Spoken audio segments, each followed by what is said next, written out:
but you said something about good deals and bad deals. So people know your background. They know you came from the streets, and then you know you legitimized yourself before whatever happened.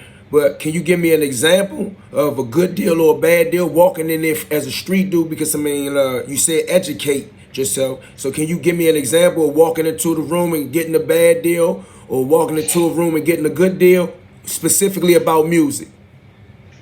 Specifically about music, you got a point system that they go off or whatever.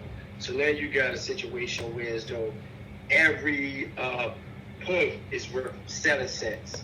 So the average contract used to be like 15, 18 points, stuff like that, or whatever the case may be. Things has changed a lot now because they're not selling actual music anymore. It's going off of streams. So now they want to try to give a lot of people 360 deals. So a 360 deal will be where the label gets a part of everything you make. They're going to get a part of the streaming.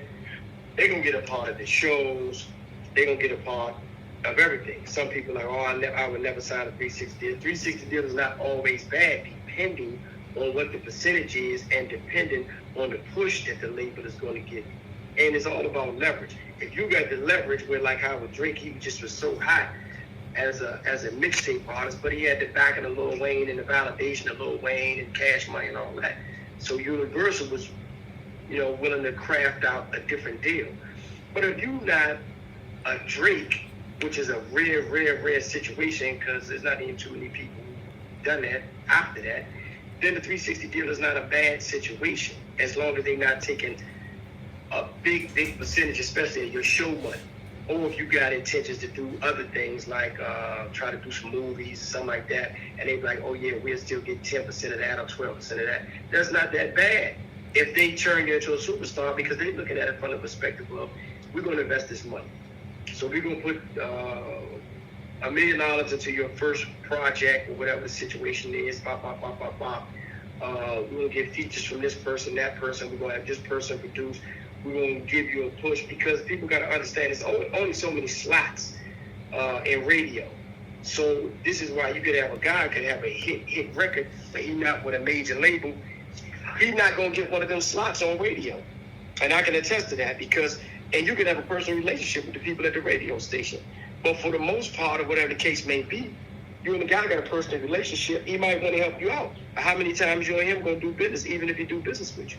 He know the people in Universal, he going to do business with them on the record, and Interscope, and Sony, and Capitol Records, and so on and so forth. You see what I'm saying? Warner Brothers, BMG. He know he's going to do consistent business with them. So it's only so many slots they're going to be able to fill. And so those major labels are going to be making sure that their artists get one of those slots. That's why the deals are not always bad, because they get you the exposure and they get you to the point to where as though you can really start making some real money off of your shows, because you got a record that's playing on the radio and that's spinning. The more experienced, the bigger it becomes, the broader the record gets, the more you can charge for the show. The more you can charge for a show, now you open up for award shows and different. If you got a good manager, then he can go start giving you good deals and situations. You know what I mean? Because I used to deal with a guy named Chris Lighty. He's at a management company called Violator. And he used to manage 50 Cent and Diddy and Mariah Carey and Winky Wright, Swiss Beats, Fat Joe, LL Cool J, a lot of people Chris used to represent. And I was in the office when Chris put the deal together with Drake, when Drake transformed into the Sprite can when Drake first came out. And he did that for Drake's management team, because Chris was trying to start a managers union within the industry to give the managers more power with the labels, because they was going to leverage that from them managing some of the biggest artists in the industry and be able to get their way. But Chris was smart because he developed corporate relationships. So it wasn't just about him booking the shows and making sure everything was like, he put the vitamin water deal together for 50. You see what I'm saying? Yeah. So he developed them relationships, so he was able to facilitate different things for his artists. So he wanted to show Drake's management the benefit of becoming part of this union, because they didn't have any corporate relationships. Okay. So he went in and put that deal together right there for them and got them a check for $800,000 from Coca-Cola.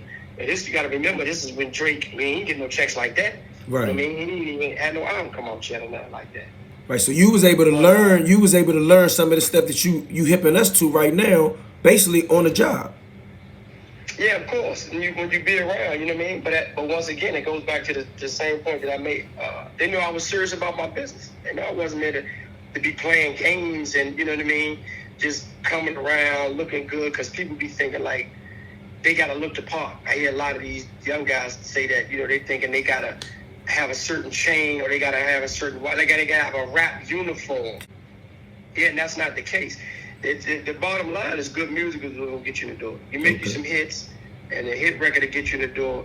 That'll start your career, and a hit record is what will keep you a career. The rest of that doesn't matter, because when you go back to, you're looking at back in the days, and the youngest, they try not to reference that all times different. The time ain't different. Nobody cares about somebody jumping around with a bunch of chains on and watching. The music is garbage.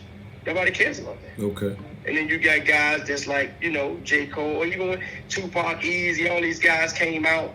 They didn't have none of that stuff. But what they had good music. Okay. And that's what they need to get back to realizing. You got to make some good music.